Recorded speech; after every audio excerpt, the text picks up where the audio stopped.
원래 수술하던 외과 의사고요. 케톤 시기를 만나서 지금 식이요법으로 환자를 치료하고 있습니다. 송재현이라고 합니다. 수원에서 지금 개원하고 있습니다. 오늘 우리가 하고 싶었던 얘기 중에서 저희는 둘째 시간 심화학습 중에 저는 기초. 예, 오늘 이제 제가 드리고 싶은 것은 케톤 시기 하게 되면 뭘 먹어야 될지, 상황이 잘 안 되는데 어떻게 해야 될지, 그리고 이런 것들은 어떻게 대처해야 될지 되게 고민스러운데 그 중에 두 가지만 제가 오늘은 얘기를 해보려고 합니다. 최근에 어떤 환자분인데 또 비슷한 케이스이긴 한데요. 우리가 모르는 당은 정말 많은 것 같아요. 최근에 오셨던 분이 회사를 다니니까 어쩔 수 없잖아요. 회사에 가서 회사에서 주는 식사 밥 빼고 나머지는 자기가 볼 때는 저탄고지인 것 같다라고 이렇게 했는데 케톤이 0.4 정도 나와요. 그러니까 어느 정도 되시는 거죠. 그런데 체중이 빨리 빠지거나 그분이 원하는 만큼 되지 않아요. 한 달 후에 이제 다시 만나기로 해서 한 달 후에 왔는데 갑자기 케톤이 1.4가 올라갔죠. 그 이유는 아무리 봐도 숨은 당이 많은 것 같아. 그래서 도시락을 싸들고 다니기 시작하자마자 갑자기 체중이 빠지고 케톤도 올라가고 변화가 됐다는 거예요. 외식을 하게 되면 어쩔 수 없는 상황이 너무 많은 것 같습니다. 많이 힘들지만 그중에서도 또 어떤 식사를 우리는 계속 고기만 먹어야 될지 계속 기름만 먹어야 될지 모르는데 또 정말 채소는 먹어야 되는 건지 말아야 되는 건지 오늘 그 간단한 두 가지만 얘기를 하려고 합니다. 첫 번째는 유제품이죠. 유제품은 동물의 젖, 우유를 가지고 만든 모든 제품들을 얘기하죠. 우유, 요거트, 치즈, 크림, 버터 뭐 이런 제품들을 얘기합니다. 유제품은 역사가 되게 오래됐어요. 기원전 3,500년에 벽화에 보면 이미 우유를 짜서 그것을 가공하는 그림이 있기도 하고요. 그 다음에 유목민들에게는 유제품이 그 식품이었고 농경민들한테는 이것이 사치품이거든요. 그래서 점점 맛을 내는 것에 이제 막 치중하기 시작했어요. 그래서 그리스 로마 시대에 가면은 치즈가 어떻게 맛있는 치즈를 만들까 하는 것들이 막 발달되게 됐죠. 기원전 600년 전에 가면은 우리 석가모니가 그 우유에다가 꿀을 타서 유미죽을 먹었다는 기록도 나오고요. 기원전 400년에 가시면은 우리가 잘 아는 히포크라테스가 우유는 완전한 식품이다 이렇게 얘기를 했었죠.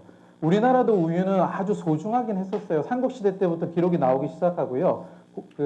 우리도 농경사회다 보니까 소가 너무 귀중해서 우유를 먹을 수는, 평민들은 절대 먹을 수는 없었고, 고려시대에서도 우유소라는데, 조선시대에서는 타락색이라는 데서 우유를 관청해서 관리를 했답니다. 혹시, 이게 기원전 3,500년 사진이고요. 타락죽이라는 걸 아시나요? 많이 들어보셨어요? 그렇죠? 이 타락이라는 게 말린 우유를 뜻하는 토라크라는 몽골어에서 나왔는데요. 이 찹쌀을 갈아서 거기에다가 우유를 부어서 만든 죽이 타락죽이라고 합니다. 옛날엔 임금님만 먹었죠. 그래서 임금님이 식사하는 중에서도 이거는 보양식이고 특별한 음식이었기 때문에 그 음식을 관리하는 소주방에서 관리한 게 아니라 내의원에서 따로 이 식당을 관리했던 거죠. 여기에 얽힌 재밌는 이야기가 있는데 구한말에 이제 나라를 잃어가는 슬픔에 있는 고종이 너무 슬퍼할 때 병월이라는 약방 기생이 그 고종을 많이 위로해 주었다고 합니다. 그래서 아침에 그 기생과 함께 이 타락죽을 나눠 먹었다고 해서 그 왕의 은총을 입은, 그래서 타락죽을 나눠 먹은 기생을 분낙기, 나눠서 그 타락죽을 먹었다 해서 분낙기라고 부르기도 했대요. 그만큼 왕들만 먹었던 그런 아주 귀중한 거였죠. 제 시대 때는 아마 우유는 어머니의 사랑이었던 것 같아요. 아이들이 잘 크기 위해서 그것을 먹이고 급식에 분명히 우유 나왔고요. 어떨 때는 못 먹어서 집에 가져가다 가방에서 터지기도 하고 뭐 그랬던 것 같아요. 아기가 태어나면은 아직까지 그 왕이 먹었던 기록들이 있어서 그런지 분유 이름들이 앱설런트, 궁, 임페리얼, 로얄 뭐 이런 이름들로 돼 있죠. 아이들이 태어나면 아마 그거 주실 거예요. 아인슈타인 우유. 우리 애들 정말 똑똑해졌으면 좋겠다. 옛날에 저는 서울 우유 먹으면 서울대 가는 줄 알았어요. 저는 아직 이제 왔네요. 네.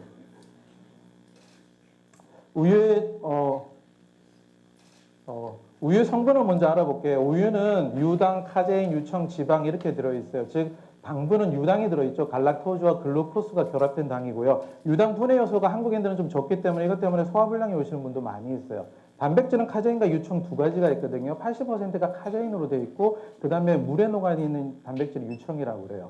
그 다음에 지방은 포화지방이 70%, 단일 불포화지방산이 25%, 닭가부포화가 한 5% 정도 되어 있는데 여기 보시면 단세지방산이라는 게 11% 정도 되어 있기 때문에 지방 공급으로는 우유보다 좋은 게 없다고 보셔도 돼요.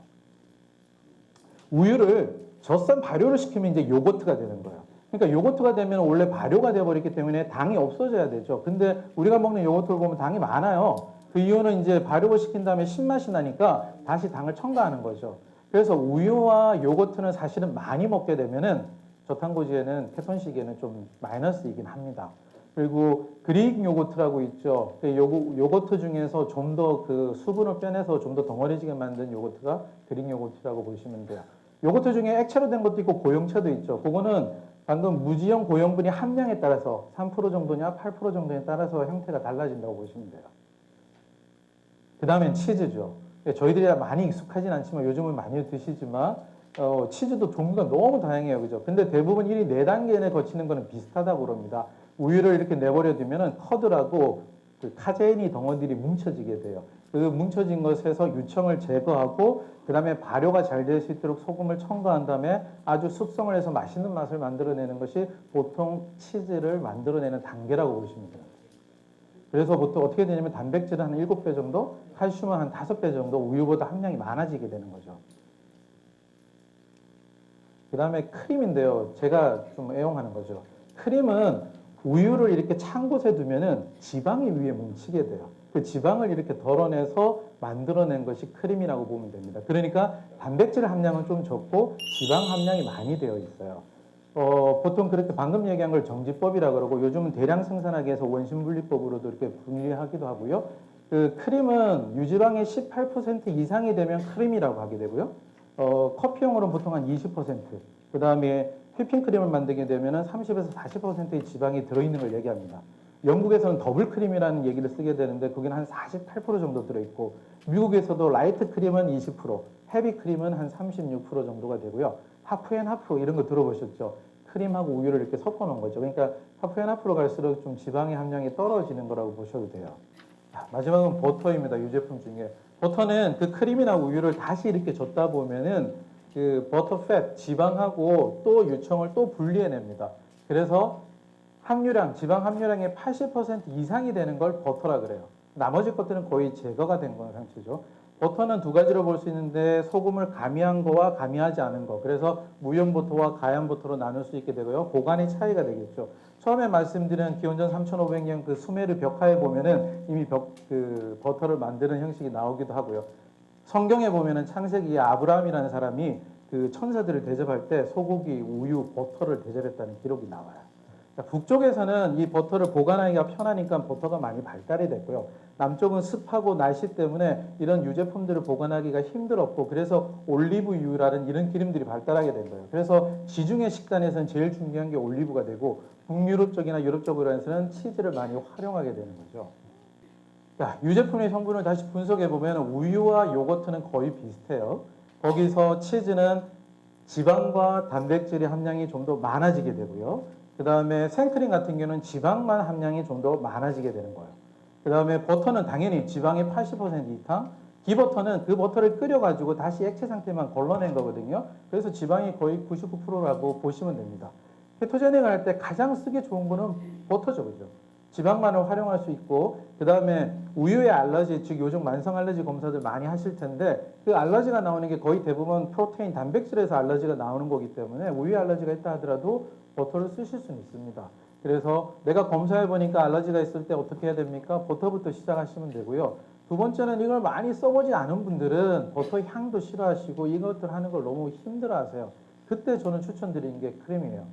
생크림을 방탄커피를 드시는 분도 있지만 우유에다가 생크림을 섞어서 하는 것도 괜찮은 방법입니다. 그러면은 한번 100cc 정도만 섞어도 한 38g, 36g 정도의 지방을 허용할 수가 있죠. 그러면 다른 음식에서 육류와 지방을 섭취한다면은 케톤 시기를 조금 더 빨리 갈 수 있는 방법이 됩니다. 하시는 분들 중에 여성분들을 보면 근육량이 너무 부족한 분들이 있어요. 그런데 고기는 먹기 싫어하시고 이런 분들은 어디로 가야겠어요? 치즈로 가야죠.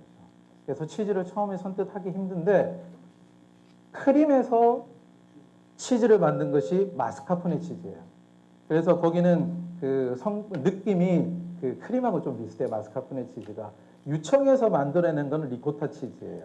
그래서 혹시 만약에 치즈를 좀 쉽게 접하고 싶다 그랬을 때는 마스카포네 치즈부터 티라미슈 만들던 치즈죠. 그렇게 해서 시작해보는 것도 괜찮은 방법입니다.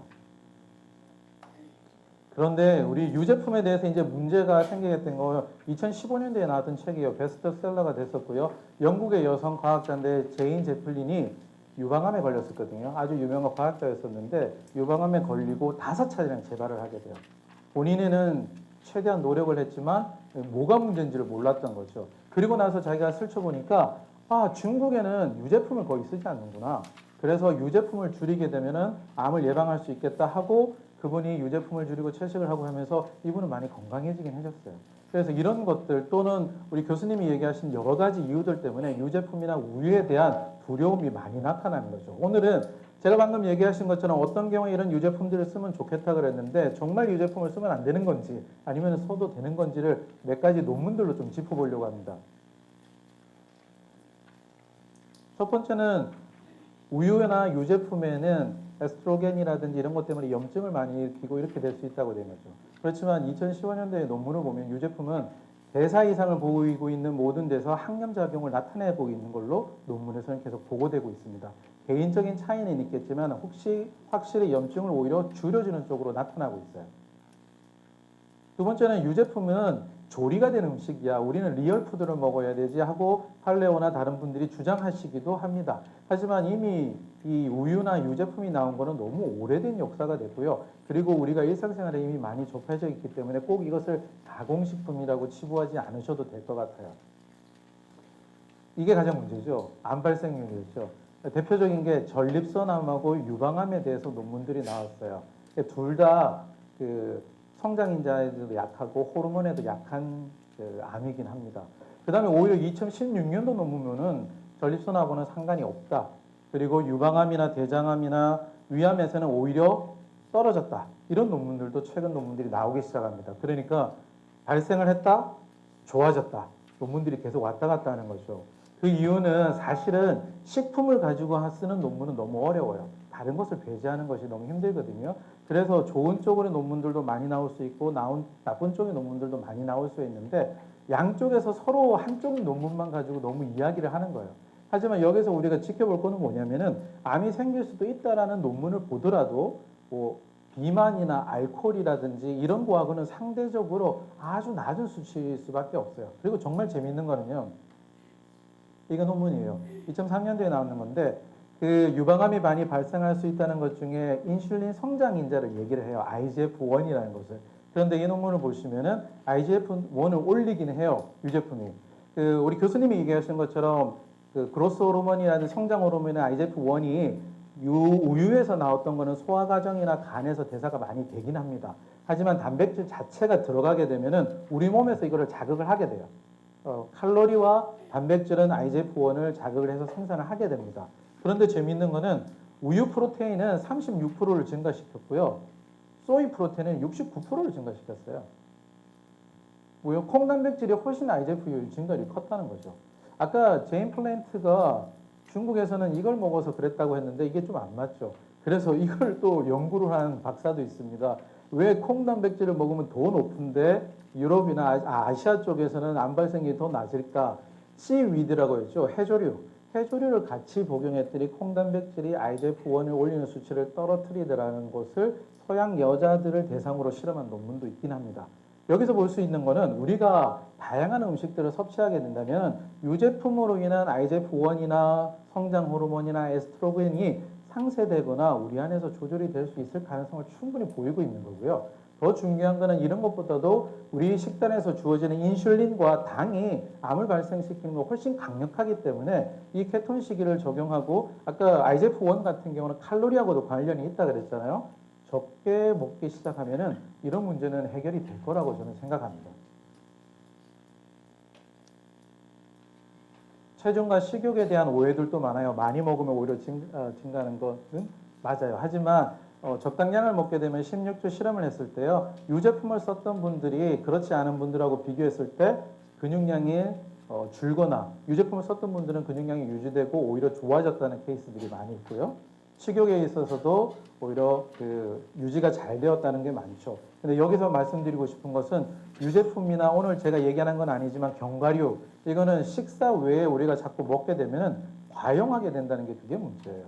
그래서 그것만 우리가 절제를 잘한다면은 우리가 케톤 시기를 할 때 유제품을 정말 잘 사용한다면은 좋은 제품을 할 수 있겠다, 좋은 시기를 할 수 있겠다고 생각합니다. 그 다음에 아까 인슐린 얘기를 했었죠. 유제품이 인슐린이라든지 이런 것들을 올릴 수 있고 또한 그것이 키토시스를 방해를 할 수 있다. 물론 유제품에 들어있는 아미노산이 인슐린을 자극하는 요인이 되지만요. 다음 거를 보시면은 인슐린 인덱스를 보면은 계란이 31, 치즈가 45, 비프 51, 영어 안 쓰겠습니다. 생선이 59, 예, 흰빵이 100. 지금 인슐린 인덱스로 보더라도 치즈나 유제품이 그렇게 높지가 않아요. 다른 제품들이 훨씬 인슐린을 강하게 더 하기 때문에 또 작은 거를 침소 봉대하는 경향이 더 있다고 생각이 들어요.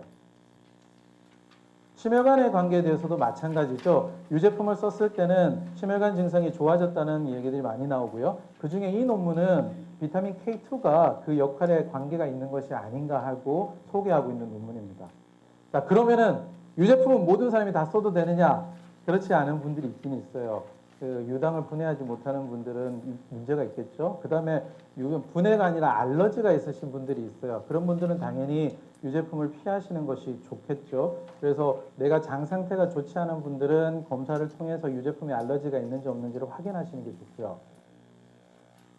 두 번째는 아무리 암을 발생 확률이 확실치 않고 우리가 안전하다고 생각이 들지라도 이미 암이 걸려 있고 그것이 존재하고 있는 분들한테는 너무 많이 먹지 않는 것을 권한다고는 합니다. 여기서 이 논문에서는 3서브 3번 이상을 권하지 않는다고 여기 나와 있나요?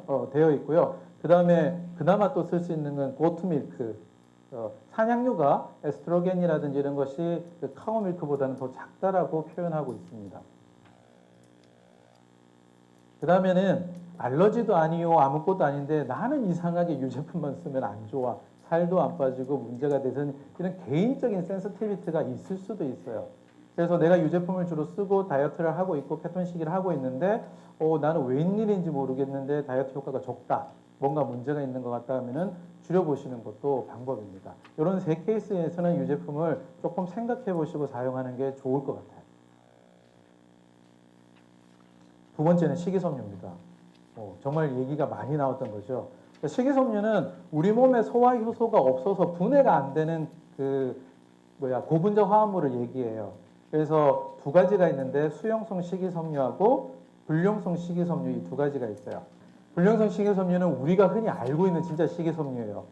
셀룰로즈, 헤미셀룰로즈, 리그닌 식물의 세포 벽을 이루고 있어서 정말 딱딱하게 이제 되고 있는 거고요. 저희들은 거의 분해하는 효소는 당연히 없고 저희 장내 세균들도 이것을 분해하는 효소가 거의 없다고 보셔도 돼요. 그리고 키토산이라고 하죠. 이것도 이 불용성 식이섬유의 동물성 불용성 식이섬유 일종이라고 보시면 돼요. 자, 수용성 식이섬유는 물에 녹는 걸 얘기를 해요. 그래 물에 녹기 때문에 어떤 형태가 되냐면은 물에 녹아서 겔 형태가 되는 거죠. 그래서 우리 몸에서는 음식을 소화를 좀 지연시키는 효과가 있어요. 그래서 포만감이 들기도 하고 콜레스테롤이라든지 당이 빨리 오르지 않게 하는 효과도 있다고 해요. 좀 많이 아는 것들이 있습니다.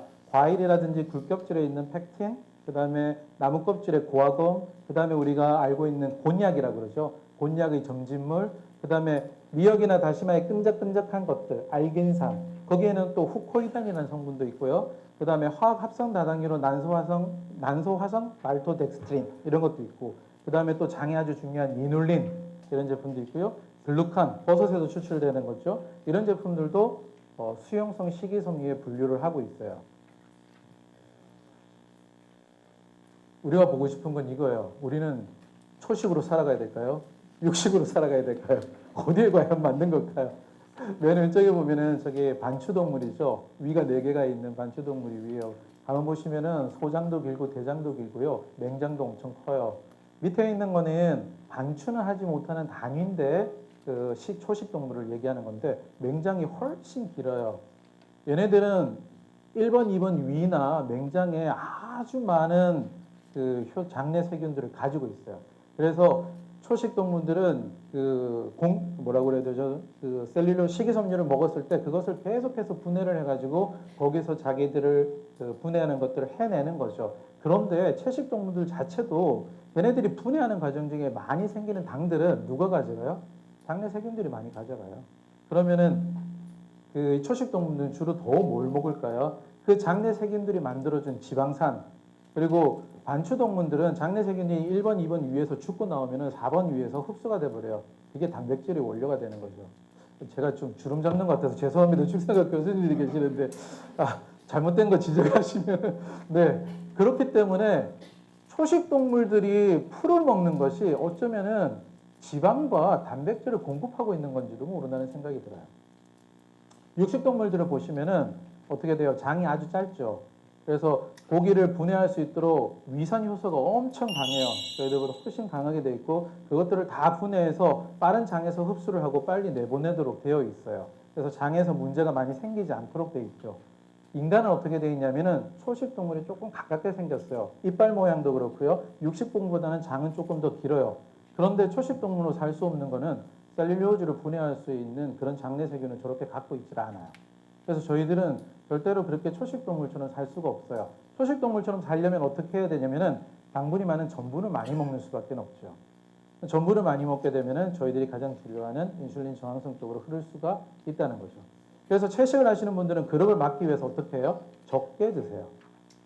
그래서 건강한 분들도 계시지만 자꾸 약해지세요. 그죠? 그러면은 우리는 육식으로 살아야 될 것 같지 않아요? 물론 육식으로 사는 건 아니고 잡식이긴 하지만 또 다른 동물이 하나 있어요. 팬더죠. 팬더 육식 동물의 채식이에요. 채식 동물이죠. 근데 얘가 생긴 거는 전부 다 육식처럼 생겼어요. 육식 동물이 장을 갖고 있어요. 그런데 셀룰로즈를 분해하는 효소가 생겨버렸어요. 아마 그 생존에서 살아가기 위해서 육식을 잊어버리게 되고 대나무를 먹기 시작했죠. 그런데 육식동물의 모양을 가지고 채식으로 살아가려고 하다 보니까 얘는 엄청난 일을 해야 돼요. 하루에 15시간 동안 식사를 해야 돼요. 계속해서 먹어야 돼요. 그리고 빨리 안 움직여요. 좀 천천히 움직여서 에너지를 조금 줄여버려요. 그래야지만 그 식물에서, 왜냐면은 초식동물처럼 장이 길다면은 그 안에서 많은 것들을 흡수할 텐데 얘는 장이 짧기 때문에 계속 먹어서 그 에너지를 만들어내야 되는 거죠. 그러니까 저희가 그렇게 살 수는 없잖아요. 그래서 저희는 좋은 지방과 좋은 단백질을 섭취하기 위해서 좋은 케톤식이나 저탄수식을 하면서, 그렇다면은 이제 식이섬유는 먹어야 되느냐 말아야 되느냐. 육식처럼 살면은 먹지 않아도 될 것 같은데 저희들은 아까 말했지만 몸 자체는 초식에 좀 더 가깝습니다. 위산이 일단 육식동물보다 약하고요. 그 다음에 장 길이도 좀 더 길어요. 그렇기 때문에 우리는 장을 보호해 줄 수 있는 장치를 가지고 있어야 됩니다. 그것이 바로 장내 세균이고요. 그 장내 세균을 제대로 키워주고 돌봐주기 위해서는 우리는 식이섬유를 꼭 먹어야 되는 거죠. 마지막입니다. 2016년도 따끈따끈한 논문인데요. 이것도 보면은 이눌린이라는, 아까 수용성 식이섬유라고 그랬죠. 이눌린이라는 성분이 들어갔을 때 그렇지 않은 고단백 식이를 했던 분과 이눌린을 함께 해서 고단백 식사를 해줬던 사람과의 장과의 차이에 대해서 이런 걸 했는데요. 장의 분화도라든지 재생력이라든지 여러 가지 보호작용, 점액을 만들어내는 작용이라든지 하는 것에 있어서 확실히 좋은 것을 보이고 있다는 거죠. 그래서 저희들이 인슐린 저항성을 개선시켜주고 그 다음에 만성질환들을 치료하기 위해서 이 저탄고지를 따라가거나 그 다음에 케톤 시기를 하는 거는 너무 좋은데 식이섬유를 빼버리게 되면 우리에게는 크나큰 문제가 될 수 있습니다. 마지막으로 같은 환자긴 한데 아까 원푸드 다이어트 하셨죠. 1년 동안 저탄고지 너무 잘하셔가지고 한 20kg 정도 체중 감량하셨는데요. 정말 삼겹살만 드셨어요. 그리고 이제 삼겹살이 지고지기 시작하니까 소세지 햄을 같이 드셨죠. 그리고 나서 근데 장이 너무 안 좋아지신 거예요. 뭐만 먹으면은 이제 자극이 되시는 거죠. 알러지 검사를 했는데 전부 다 빨개요. 아마 우리가 육류가 좋고 그 다음에 지방도 좋지만 어떤 원푸드 다이어트만 하게 되고 이런 식이섬유라든지 골고루 음식들을 우리가 섭취하지 못한다면은 그것은 절대 케톤식이가 아니고 절대 저탄고지가 아닙니다. 그거는 정말 원푸드 다이어트를 하신 거거든요. 그러니까 여러분들도 더 건강하게 케톤식을 할 수 있게 유제품들을 잘 사용하시고 그 다음에 개인에게 맞는지 안 맞는지를 잘 보시고 그 다음에 식이섬유의 중요성을 잘 보시고 수용성 식이섬유와 불용성 식이섬유를 골고루 잘 섭취하는 것이 아주 건강한 케톤식이 될 수 있을 거라고 생각합니다. 감사합니다.